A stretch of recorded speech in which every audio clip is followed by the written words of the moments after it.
A ver, ¿quién fue realmente Jesucristo? Miren, más allá de la fe, que es algo muy personal, la figura histórica de Jesús de Nazaret es uno de los casos sin resolver más fascinantes de la historia. Así que, usando como guía el material de Jesucristo para principiantes, vamos a hacer justo eso, tratarlo como una investigación. Vamos a desentrañar las pistas. Nuestra investigación empieza aquí, en la Palestina del siglo I. Tratemos de imaginar la escena. Jesús está caminando con sus apóstoles, por ahí, por las aldeas de Cesarea de Filipo, y de repente se detiene. Les hace una pregunta que, sin saberlo, lo cambiaría absolutamente todo. Y ojo, que esta no es una pregunta cualquiera.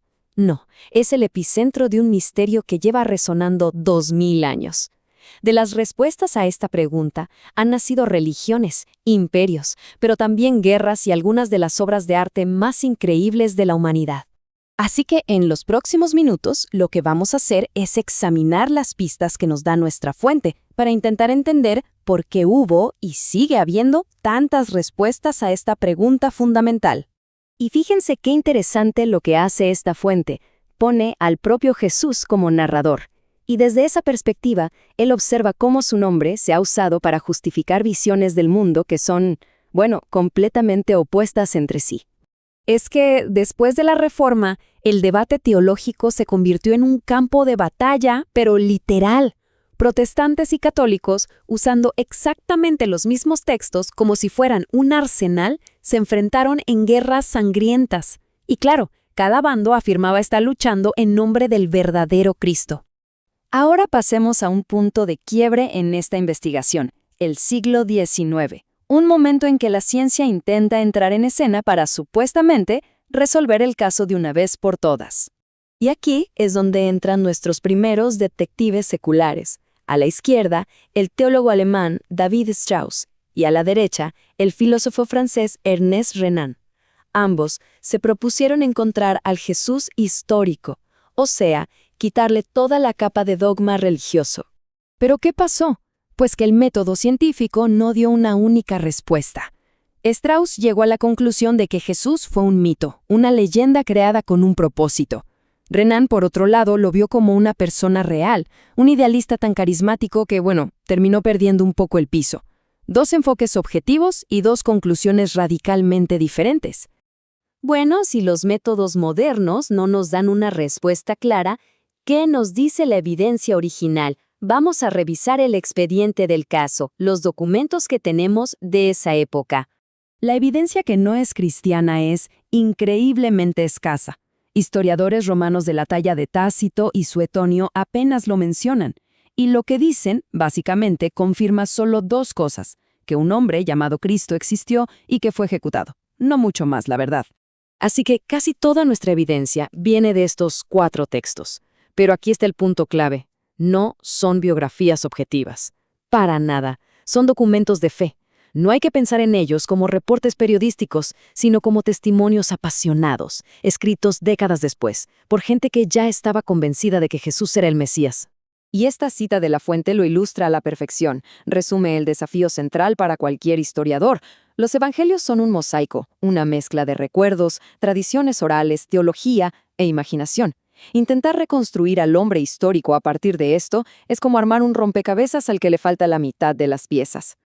Para poder entender la evidencia, primero hay que entender el mundo de donde salió. Pensemos en esto como la escena del crimen. La Palestina en tiempos de Jesús no era para nada un lugar tranquilo y homogéneo. Era un auténtico hervidero de tensiones. Y este mapa nos muestra justo el epicentro de ese conflicto. Al norte, la cosmopolita Galilea, y al sur, la ultraortodoxa Judea. El contraste no podría ser más grande. Galilea, de donde venía Jesús, era una región fértil, con rutas comerciales, abierta a influencias griegas y romanas. Judea, en cambio, era árida, estaba aislada y todo giraba en torno al templo de Jerusalén y a una obediencia súper estricta de la ley judía. Los de Judea veían a los galileos casi como si fueran traidores.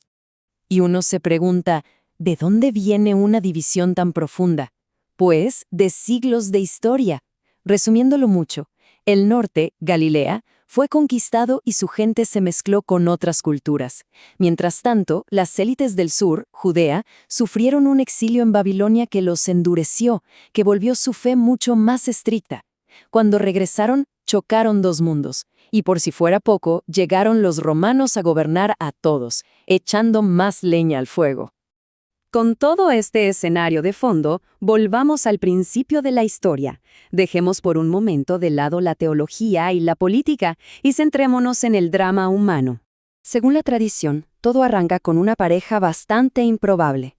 Por un lado María, una joven muy devota. Por el otro, José, un hombre ya mayor, viudo, que tenía la tarea de ser su custodio.